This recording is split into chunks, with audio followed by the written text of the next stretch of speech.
Quality वाजिबी दाम में दस्तयाब है। यूनिक इंटीरियर्स और carpets. Alsaria carpet Saudi Arabia के जुनूबी हिंदुस्तान के लिए वाहिद इंपोर्टर। यूनिक इंटीरियर्स और कारपेट्स, मसाजिद, दुकान व मकान के अलावा आरामदेह कारपेट्स और मसनवी ग्लास। यूनिक इंटीरियर्स और कारपेट्स, शॉप नंबर C366 सला अशोक प्लाजा, होटल गोलकुंडा के बाजू, मसाब टैंक, हैदराबाद।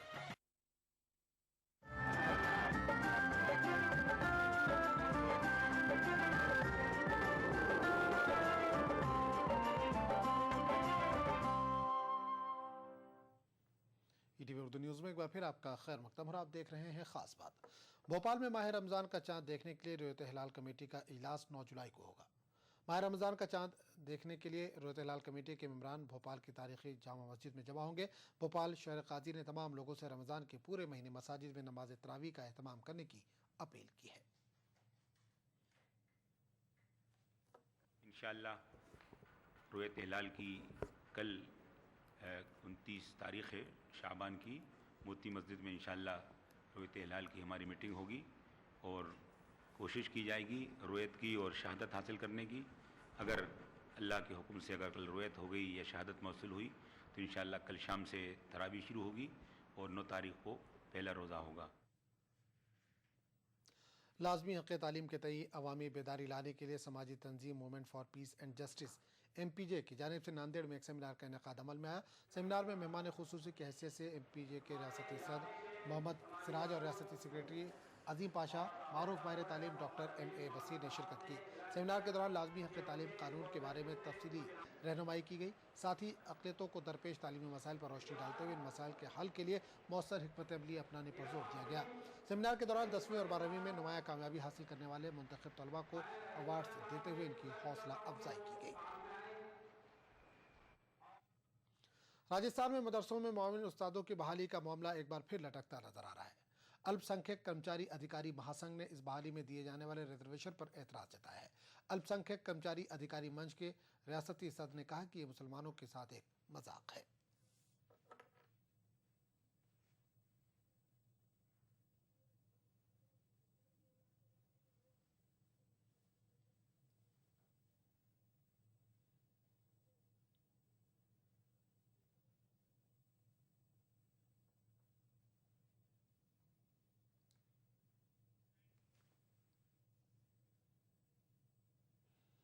कश्मीर के मारूफ शायर और उस्ताद मरहूम अकबर जयपुरी की याद में कल शाम डल झील पर एक तकरीब का एहतमाम किया गया। तकरीब में कश्मीर के कई नामवर अदीबों, कलमकारों और दानिश्वरों ने शिरकत की। इस मौके पर हाज़रीन महफिल मौसीक़ी से महसूस हुए। मरहूम अकबर जयपुरी के पाकिस्तान में मुकीम रिश्तेदार भी इस तकरीब में शिरकत के लिए आए थे। तकरीब का एहतमाम अकबर जयपुरी ट्रस्ट ने रेडियो कश्मीर के कमर्शियल ब्रॉडकास्टिंग सर्विस के इश्तराक से किया था।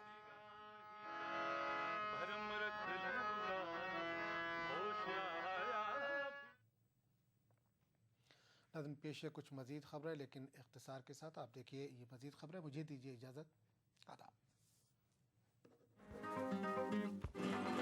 बिहार के बोधगया मंदिर में हुए धमाकों के खिलाफ कोलकाता में एहतजाज किया गया। बुद्धिस्ट वेलफेयर जमात की जानिब से मुनक्किदा एहतजाज में मुख्तलिफ तबके के लोगों ने हिस्सा लिया। बिहार के 1500 साल कदीम बौद्ध मंदिर में हुए सिलसिलेवार बम धमाकों की अजमेर दरगाह गरीब नवाज के दीवान जैनुल आबिदीन ने भी सख्त अल्फाज में मजम्मत की है और इसे मुल्क के लिए अफसोसनाक अलमिया करार दिया है। दीवान जैनुल आबिदीन ने हिंदुस्तान के तमाम उलमा से गुजारिश की है कि वो भी पाकिस्तान के उन 50 उलमा की तर्ज पर दहशत गर्दों के खिलाफ फतवा जारी करें जिन्होंने दहशत गर्दों को इस्लाम से पूरी तरह खारिज करने की बात कही है, ताकि चंद लोगों की शरारत के सबब पूरी कौम को शर्मिंदा न होना पड़े। सदर जमहूरिया प्रणब मुखर्जी की दरगाह ज़ियारत के दौरान अंजुमन खुद्दाम ख्वाजा साहब दरगाह से जुड़े फलाही मंसूबों की एक दरखास्त भी उन्हें सौंपेगी। इन कामों में जहां दरगाह की अंदरूनी तामीरात का जिक्र होगा, वहीं खास तौर से अजमेर में तैयार होने वाले एयरपोर्ट और मंजूर अक़लियती यूनिवर्सिटी का नाम ख्वाजा साहब के नाम से रखा जाना सबसे अहम मुतालबा होगा। माह शाम के इस्तकबाल को लेकर मस्जिदों और खानकाहों में तैयारियों का दौर शुरू हो चुका है। अजमेर में भी ख्वाजा गरीब नवाज दरगाह में रमजान को लेकर तैयारियां शुरू हो गई हैं। अजमेर के मशहूर सहाफ़ी और शायर डॉक्टर रमेश अग्रवाल के शेरी मजमुए भीड़ में तन्हाइयां का रस्म इजरा जवाहर रंगमंच पर राजस्थान हिंदी अकेडमी की जानिब से चेयरमैन वेद व्यास के हाथों अमल में आया। रस्म इजरा की तकरीब में बड़ी तादाद में लोगों ने शिरकत की। मुल्क में बदनवानी इस कदर आम हो गई है कि उसने इदारा जाती शक्ल इख्तियार कर ली है। मुख्तलिफ इदारे इसे फरोग दे रहे हैं। लखनऊ प्रेस क्लब में मुनक्किदा एक प्रोग्राम में इन ख्यालात का इजहार किया गया। प्रोग्राम में बदनवानी बढ़ने पर तशवीश जाहिर करने के साथ साथ इसके खिलाफ अमली इक़दामात करने पर भी जोर दिया गया। उत्तर प्रदेश के बाराबंकी जिले में जहांगीराबाद की एक तारीखी मस्जिद की अजमत रफ्ता को बहाल करने की कोशिश हो रही है। मकामी नौजवानों ने इस मस्जिद की मरम्मत का बीड़ा उठाया है। पहले मरहले में मस्जिद के अंदरूनी हिस्से की मरम्मत करने के अलावा बाहरी हिस्से की तज़ीनकारी की जा रही है।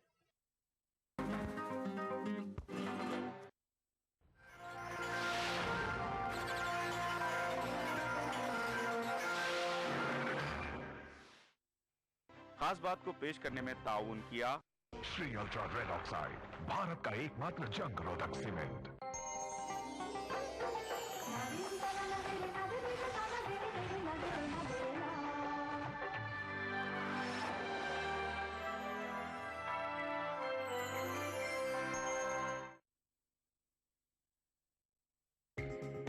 ईटीवी उर्दू पर अगला प्रोग्राम। इस प्रोग्राम को पेश करने में ताउन कर रहे हैं बंगर सीमेंट, सस्ता नहीं सबसे अच्छा।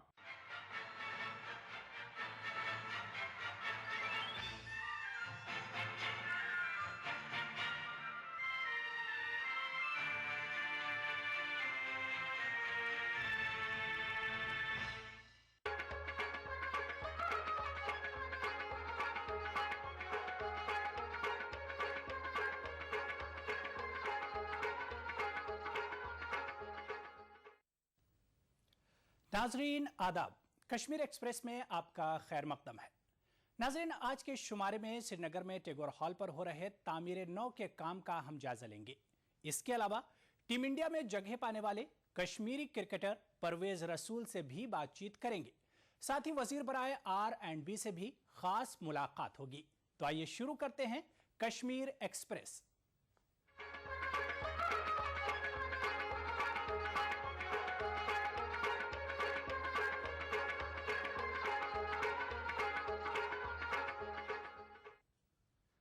नाजरीन, कश्मीर में सकाफती सरगर्मियों को फरोग देने के लिए अगरचे कई दहाई कबल श्रीनगर में टैगोर हॉल ऑडिटोरियम कायम किया गया था, ताहम साल 2007 से टैगोर हॉल बंद पड़ा है।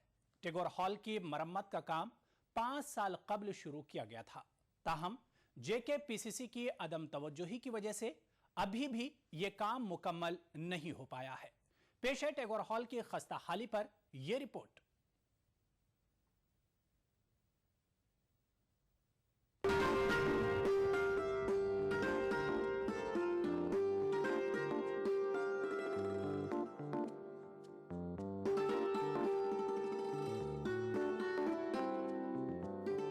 साल 2007 तक कश्मीर में टैगोर हॉल सकाफती और अदबी सरगर्मियों का मरकज हुआ करता था।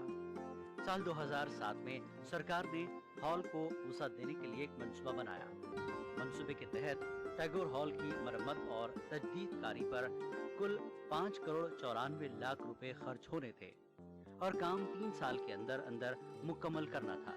JKPCC ने तामीराती काम साल 2007 में तो शुरू किया, ताहम काम इतना सुस्त रफ्तारी से हुआ कि टैगोर हॉल की लागत का तखमीना 5 करोड़ 94 लाख रुपए से बढ़ाकर 12.5 करोड़ रुपए करना पड़ा। सकाफत और अदब से जुड़े अफराद को उम्मीद थी साल 2012 के आखिर तक टैगोर हॉल की तजदीदकारी का काम मुकम्मल होगा, ताहम ऐसा नहीं हुआ।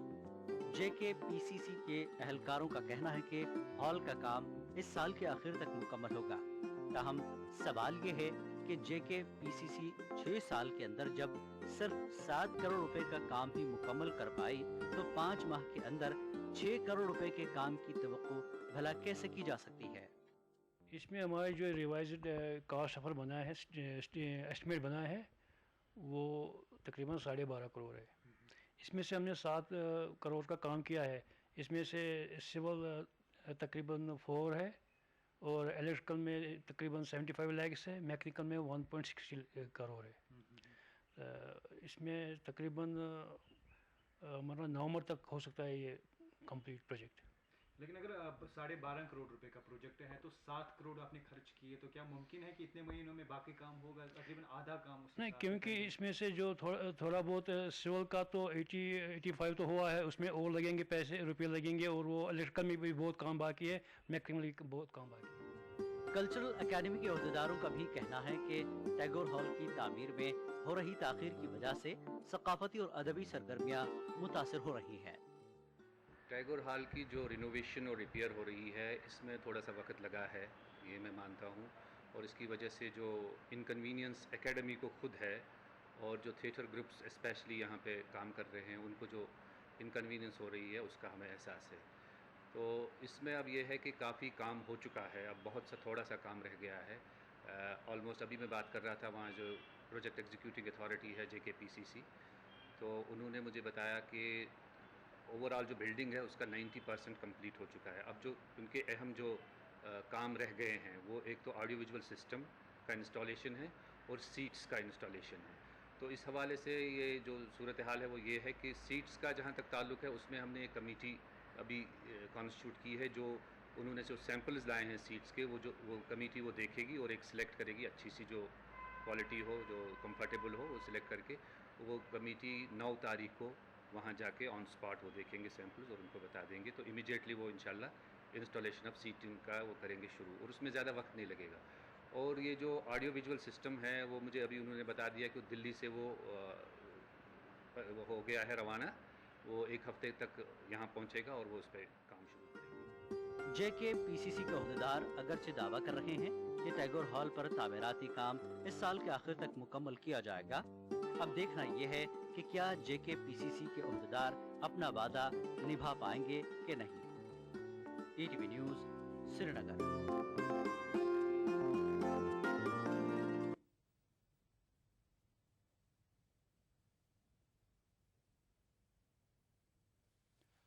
और अब बात करेंगे कश्मीर के उभरते खिलाड़ी परवेज रसूल की। हाल ही में कश्मीरी क्रिकेटर परवेज रसूल ने एक तारीख रकम की।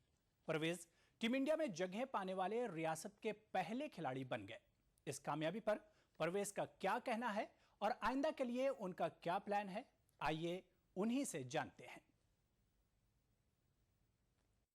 परवेज, खैर मकदम है हमारे प्रोग्राम में आपका, और सबसे पहले आपकी फीलिंग जानना चाहेंगे, आप बिल आखिर इंडियन टीम में चले ही गए। बिस्मिल्लाहिर्रहमानिर्रहीम। First of all thanks to almighty अल्लाह।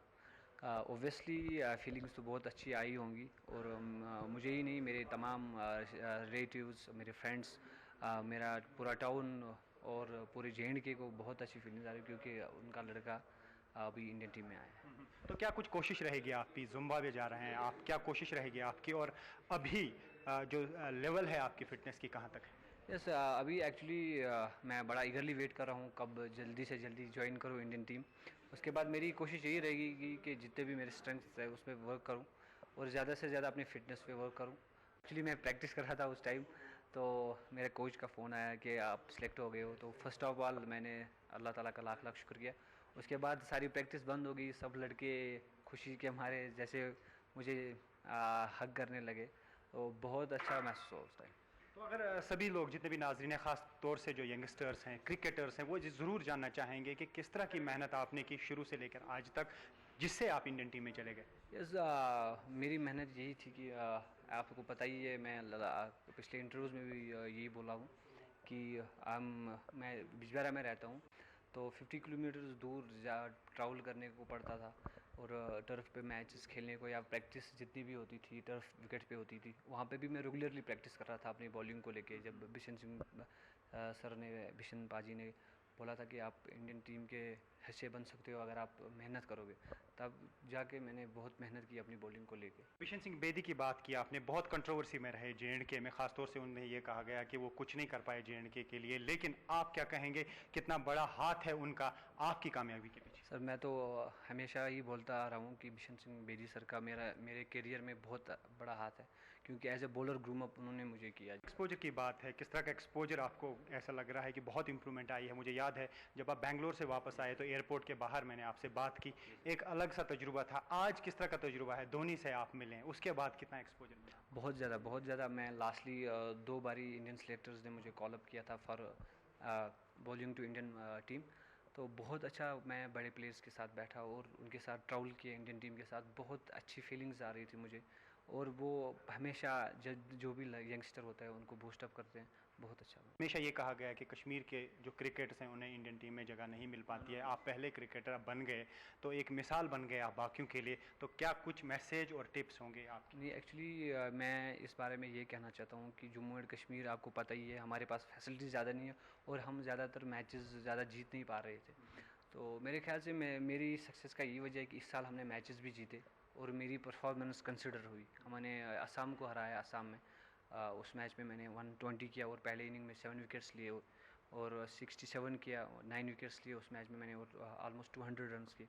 उसके बाद केरला को हमने हराया, केरला में मैंने उस मैच में 9 विकेट्स 8 विकेट्स लिए। उसके बाद हमने ड्रॉ किए मैचेस। मेरे ख्याल से हम जब भी जीतेंगे तो हमारी परफॉर्मेंस काउंट होगी। तो आपने हमारे साथ बात की, आपका बहुत बहुत शुक्रिया। तो नाज़रीन, ये थे आज के हमारे मेहमान परवेज़ रसूल, जिन्होंने बिल आखिर एक हिस्ट्री कायम की और इंडियन टीम में अपनी जगह बनाई। कश्मीर एक्सप्रेस में फिलहाल लेंगे छोटा सा ब्रेक, जल्द हाजिर होंगे।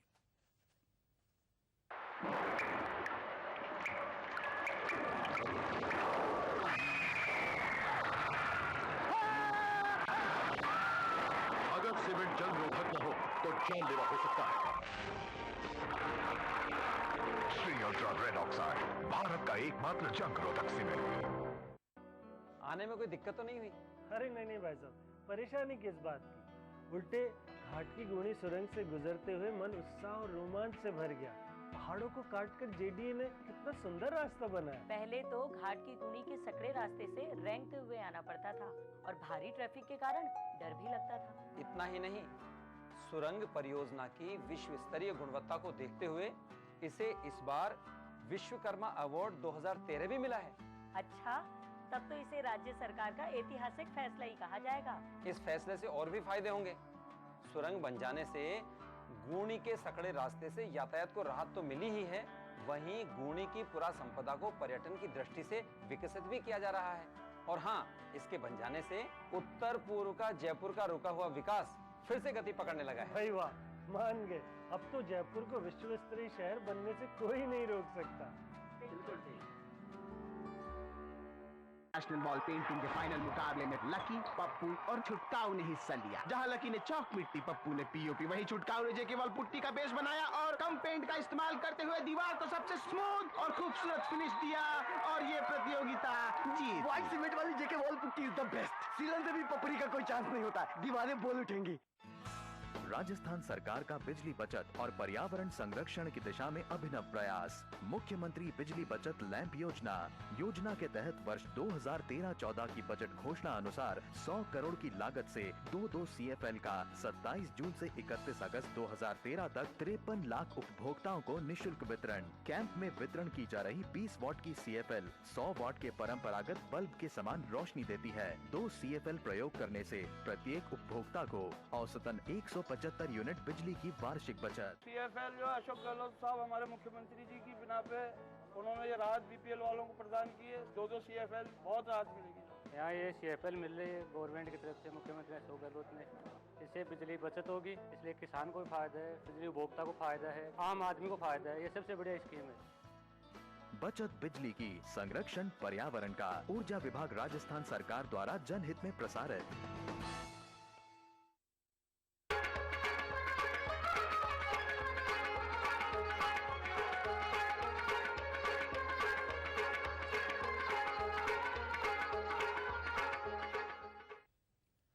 ब्रेक बाद कश्मीर एक्सप्रेस में एक बार फिर आपका खैर मकदम है। नाज़रीन, कश्मीर एक्सप्रेस में हम हर हफ्ते रियासत के मारूफ शख्सियत से आपकी मुलाकात कराते हैं। आज के शुमारे में हमारे साथ वजीर बराए R&B अब्दुल मजीद वानी हैं। हमारे नुमाइंदे ने अब्दुल मजीद वानी से उनकी वजारत और कामकाज से मुतालिक खास बातचीत की।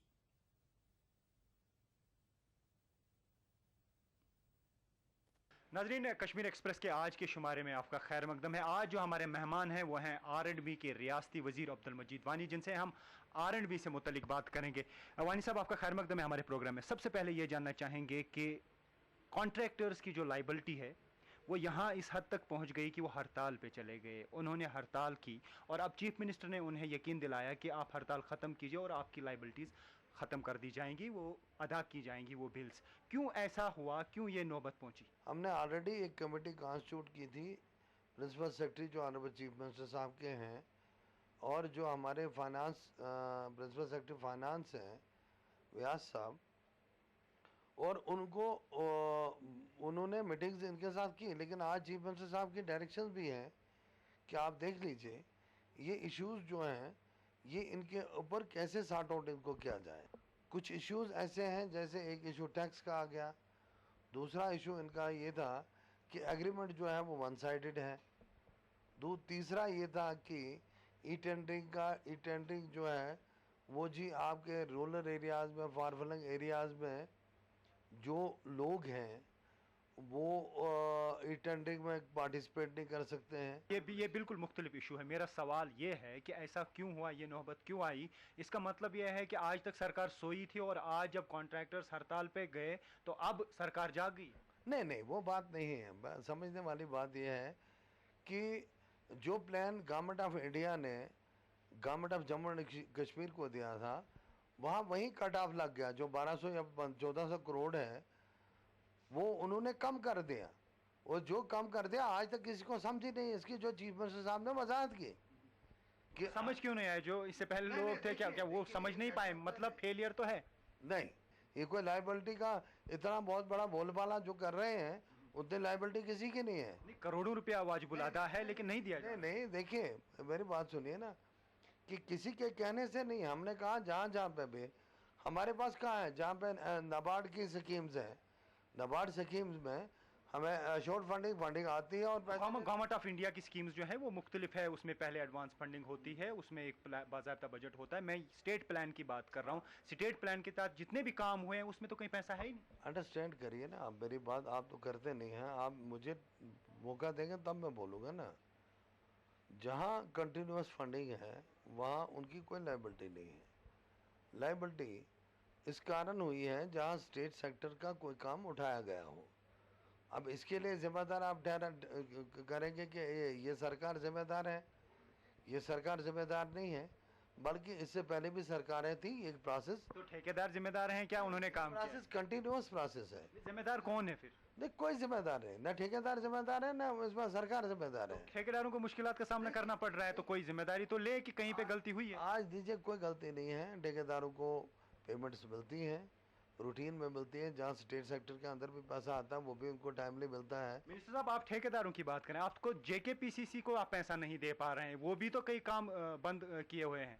नहीं, JKPCC का जो रूटीन में जो उनको प्रोजेक्ट गए हैं, देखिए आपको एकदम पैसा तो सारा नहीं आएगा। जहाँ प्रोजेक्ट आपका 30 करोड़ का है, 30 करोड़ के वहाँ पे तो आपको इंस्टॉलमेंट्स के हिसाब से पेमेंट आती जाएगी और आप मिलती जाएगी। वो तो नहीं आ रहा है। अगर 10 करोड़ का प्रोजेक्ट है, 5 साल में मुकम्मल करना है, 1 साल में 2 करोड़ रुपए आने थे लेकिन नहीं आ पा रहे। वो आ रहे हैं। ये आप गलत, अगर किसी की ये कोई इसकी प्रोजेक्शन गलत करे या मैनिपुलेशन करे, उससे मैं नहीं कहता हूँ। मेरे पास आज भी कंट्रैक्टर्स एसोसिएशन आई और ऑनरेबल चीफ मिनिस्टर साहब के साथ भी मीटिंग हुई और उनने एश्योर्ड किया कि जो लाइबिलिटी भी है वो स्टेट के अंदर, स्टेट सेक्टर की जितनी भी है, उसमें कोशिश हमारी है कि हम क्लियर करें। इसका हम बना रहे हैं कि हम किसी को भी लाइबिलिटी जहाँ हमने अदा करनी है वो अदा करनी है, जहाँ हमने देनी है वो लोगों को देनी है।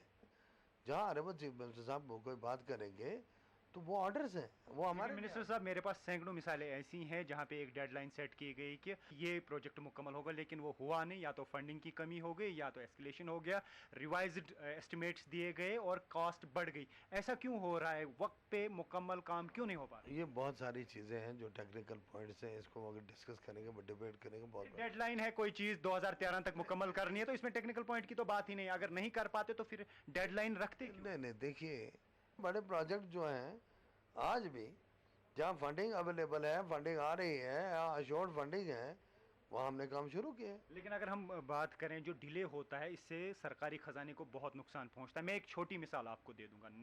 टैगोर हॉल की तामीर का काम जो है, तामीर नौ का काम कहें या रिनोवेशन का काम, वो JKPCC ने 2007 में हाथ में ले लिया और प्रोजेक्ट कॉस्ट था 5 करोड़ और 94 लाख रुपए। लेकिन अब वो प्रोजेक्ट कॉस्ट है 13 करोड़ रुपए के करीब। क्या आपको नहीं लग रहा है कि चूना जो लग गया 6 करोड़ रुपए का लग गया सरकारी खजाने? नहीं, देखिए मैं आपको बता दूं कि कई प्रोसेस में डिले हो जाती है, लेकिन आज हमने डायरेक्शंस दी हैं कि जहाँ जहाँ पे भी हमें ये चीज़ें किसी जगह डिले है तो वो किस कारण है, उसका एक रिव्यू हो रहा है, उसकी असेसमेंट हो रही है। जो असेसमेंट करके जहाँ जिसकी गलती होगी, अगर वो जानबूझ के गलती होगी तो बाज़ाब्ता उससे पूछा जाएगा। लेकिन कोई आज तक हमने ये नहीं देखा कि कोई आंसरेबल बना और किसी के खिलाफ कार्रवाई हुई, अगर कोई डेडलाइन फिट हुई, ऐसा क्यों नहीं? नहीं, वो बात नहीं होती। गवर्नमेंट के अंदर हर एक आंसरेबल है, मगर कहीं कारणों से आप मुझे क्या बताएंगे कि आप देख लीजिए, मामूली सी बात आप ले लीजिए, यहाँ पे पिछले दिनों आर्मी के कुछ लोग मारे गए, कितनी सिचुएशन टेंस हो गई। उसके बाद 2 लड़के मारे गए, कितनी सिचुएशन टेंस हो गई। आप कह रहे हैं कि तो एक पर्टिकुलर जगह पे होती है, ये तो बहाने हैं मिनिस्टर साहब। डिले इस चीज़ से नहीं हो सकता है, एक दिन का डिले तो हम मानते हैं, यहाँ तो सालों का डिले होता है, बरसों का डिले होता है। नहीं, सवाल ही पैदा नहीं होता। आप ये आज के बाद आप देख लीजिए, जहाँ आपको मैं एश्योरेंस देता हूँ कि डिले का कोई ऐसा मसला ही नहीं होगा। मैंने आते ही सब लोगों को कहा है, जहाँ हमारा कोई भी प्रोजेक्ट स्टार्ट हुआ है विद इन कम्प्लीशन पीरियड, उससे पहले ही आपकी परफॉर्मेंस अचीव और टारगेट अचीव होना चाहिए। कमरवारी से लेके पारिमपोरा तक रोड जो है तकरीबन 2 किलोमीटर का बिल्कुल खस्ता हुआ है, लोगों का जीना हराम हो गया है, ड्राइवर हजरात नहीं चल पा रहे हैं, गर्दा बहुत उठता है, लेकिन सरकार टस से मस नहीं होती है। अपने चीफ इंजीनियर साहब को कहा है कि कमरवारी से पारिमपोरा की मुझे स्टेटस रिपोर्ट चाहिए। स्टेटस अभी जो मैं बताऊं कि उसमें मेटलिंग हुई है, मैग्नेमाइजेशन करनी है, वो आप ये मैं आपको एश्योरेंस दे रहा हूँ और इसी चैनल के थ्रू दे रहा हूँ। जहाँ पे आपका ये मैग्नेमाइजेशन का है वो हमने स्टार्ट किया है, और इंशाल्लाह जो आपकी ये रोड है इसके ऊपर मैंने ऑलरेडी डायरेक्शन पास किए हैं कि उसकी मैग्नेमाइजेशन स्टार्ट की जाए, और इंशाल्लाह आप देखेंगे उसमें कितना काम हुआ है ये भी आपको पता लग जाएगा इस हफ्ते के अंदर। तो आपने कहा कि मैग्नेमाइजेशन का प्रोसेस जो है वो शुरू होगा, लेकिन यहाँ पे शिकायत हमेशा ये है कि सितंबर या अक्टूबर के महीने में मैग्डम बिछाई जाती है और उसकी क्वालिटी जो है वो बहुत ही नाकस होती है। एक साल मैग्डम बिछाई जाती है और दूसरे साल वो उखड़ जाती है। ऐसा क्यों होता है? क्यों इसके लिए कोई बाज़ाब्ता प्रोसेस क्लियर तरीके से नहीं हो रहा? भाई साहब देखिए, आपको मैंने पहले भी कहा था कि मैग्नेमाइजेशन के लिए मैंने क्लियर कट डायरेक्शंस दी हैं। क्या है वो कि क्वालिटी के साथ कोई कंप्रोमाइज़ नहीं होगा, और जहां तक जो क्या आप खुद करेंगे मॉनिटर? हम भी देख लेंगे। क्या आप मॉनिटर खुद कर लेंगे? जहां पे मैग्नेमाइजेशन होगी वहां पे आप जाएंगे?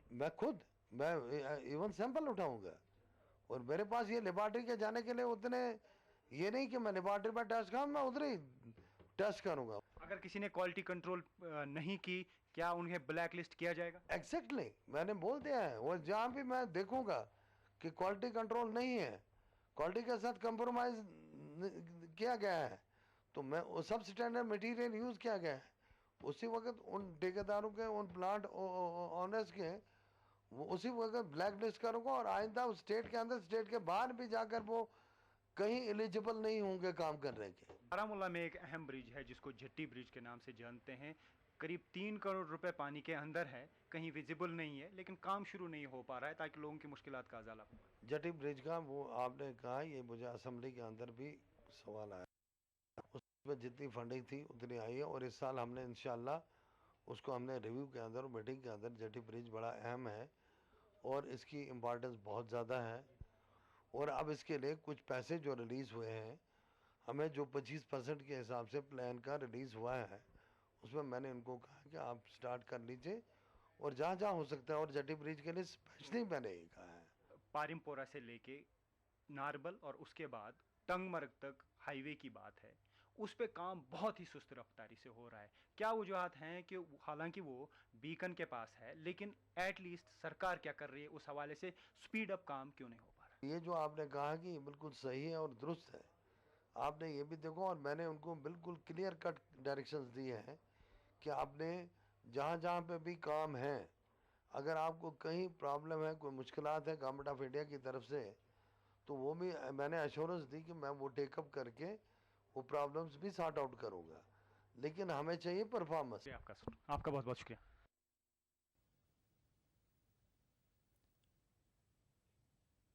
तो नाज़रीन, ये थी हमारे नुमाइंदे रिफत अब्दुल्ला की अब्दुल मजीद वानी से उनकी वजारत और कामकाज से मुतालिक खास बातचीत। यहाँ पर लेंगे एक और छोटा सा ब्रेक, जल्द हाजिर होंगे।